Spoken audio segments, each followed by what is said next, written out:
There's something that's in common with all these three. Can you see it? Well, they're all done improperly, and they're kind of the misfits. And I have a lot of these throughout the years. A lot of times at the beginning, it was because I would send things to labs and they'd send me back something that I didn't like, and so I had these extra devices laying around. And so, and then even recent years, sometimes things don't work out the way I like them in my own lab, and so I have these misfits. So, but let's talk about these first. These are three all-on-4 devices. This one here is what we call a PMMA, which is a material made of polymethyl methacrylate, very similar to denture, usually used in temporaries. This is a zirconia device, okay, monolithic, and also a zirconia device, monolithic, okay. So let's take this one first. All right, so if we look at this one here, okay, don't love a lot of things about it. Gummy smile, these are all design things the doctor should catch, okay? But the main thing I want you to look at is from a side profile, look how bulky that looks out here. And specifically, if you look at where the gums are with relation to the teeth, the gums actually protrude out. That means the lip's going to have kind of a round look to it, which is unnatural looking.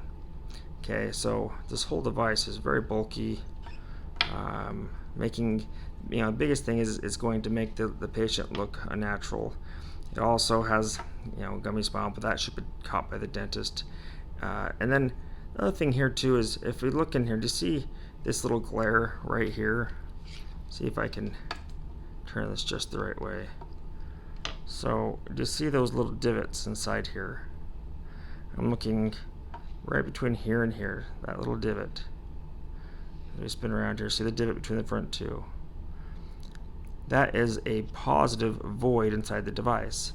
What that means is as the patient's eating and chewing, food is going to come in and it'll get pushed into this area here, and then when the patient tries to clean it out, water from a water pick will go up over the top, and it will go right over the top of the food, and not likely get all the food out because the food has this little ditch that it can stay in.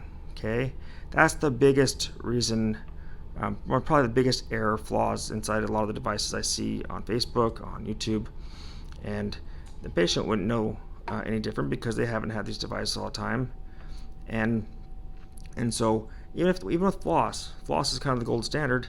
If you think of floss swinging up over the top of here and you're pushing floss in between here, can you see you might be able to get a little bit more, but because there's a positive void, then the food has a place to kind of get pushed into. Okay, and so those are some really big errors in this device here. Okay, all right, let's look at the next. So this device, again from the outside, this is an improvement on beauty, nice teeth. What's wrong with it? In the front here, do you see how it's a 90-degree edge? Okay, so mouth doesn't like 90-degree edges. Okay, and the reason why is because food gets caught up in this area too. So you want a nice slow transition. So if I was to improve this, I would make it so that this comes into the gums at an angle, not a square angle like what you see here, which is 90 degrees. Very highly unlikely the tissue is like that. It's just in the software the device was made improperly. And so, okay, let's go to the last one. Okay, this is probably the best one of all of them, but there's still some errors with it. Okay, if we look at this, do you see how from a side profile now it's a little more rounded? I like that. But do you see here too? Do you see how there's not any positive voids? If anything, there's actually this bridge actually pushes up. It actually goes up and around. You can see from this angle here. It either goes up or it has a flat surface.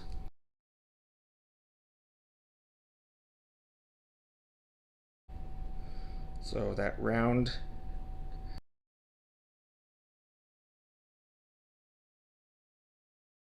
it pushes in. Now there might be a little bit of void right here, but I like that. I like the front, and then this back here is nice and flat. Okay, so I do like that, but there is something glaring at me here that I don't like. And can anyone guess what it is?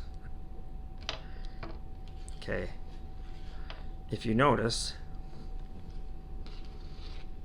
I look here, look from the side profile, do you see how you cannot see where that connection is? So the gums here are higher than where the implant connects. So from a side profile, do you see how the gums come up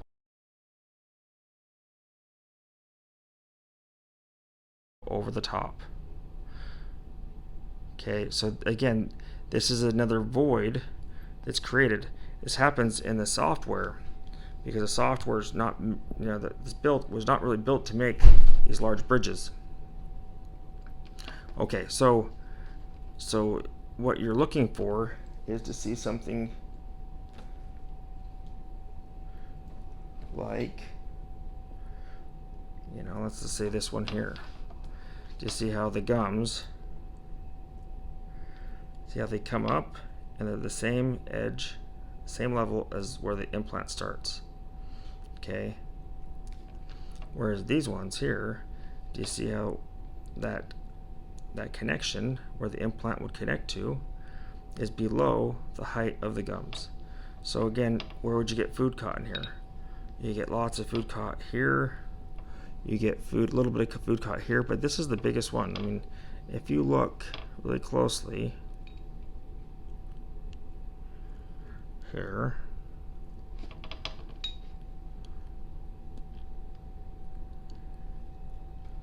sorry. It's just way too over contoured. See that? There should be no rim.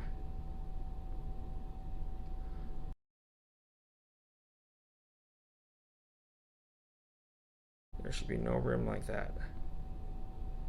So if I was to cut, you should be able to go straight off here and not run into any pink stuff. This might help make sense. You have, this is bone, implant, gums. Okay, here's the connection, and here's the device. The device should be at the same height as the connection to the implant. If it comes over the top of it, like I'm showing here, so if the device actually overlaps over the top, then you've created a big place where you're going to get food caught. This is what you want over here. So you want to make it so the device comes down and it perfectly intimates. So gums are here and it perfectly integrates down and doesn't overlap. Okay. Well, and some doctors say, well, if I don't do this, then the patients are going to see the abutment or the metal. And my comment is, yes, it's okay that they see that, because if they don't see it, if the alternative is that you're going to get food in here, and food that they can't get out is going to migrate down, just like barnacles on a ship. It's going to migrate down, and it's going to get on this implant, and then that implant is going to start to have bone loss. And when that starts to have bone loss, it's only going to make the gums drop more. And the patient starts to come back and say, my gums are irritated. And they're going to have gum surgery, sometimes bone grafting, and at the end of the day, makes it for an unhappy patient, an unhappy doctor, and an all-around bad experience. So what can you do to kind of help avoid this? Well, number one thing is that I do believe that all doctors have good intentions. But sometimes they get things back from the labs, and they don't catch things, and that's why you have to be really, really educated and to kind of guide the doctor. And so when you tell them, you want to say, hey, doc, it's really important to me that that this device lasts the rest of my life. And I've watched a lot of YouTube videos, and Dr. H talks about how you want to make it so these devices don't have 90-degree angles, they're not over contoured, that they don't have any positive voids to create plaque traps, and I really want to make sure that I don't have spaces in my bridge that are little gutters for food like this. Sometimes patients want to see the device before it goes in their mouth, and this is what I would tell you. A lot of doctors don't want to do that simply because they want you to see it for the first time in the mouth. It's so different, and I agree with that. I actually don't let my patients look at the devices until they're in the mouth, and then if they want to still look at them, I'll take them out, I'll take pictures of them, and I'll let them hold them if they want, and they can examine them.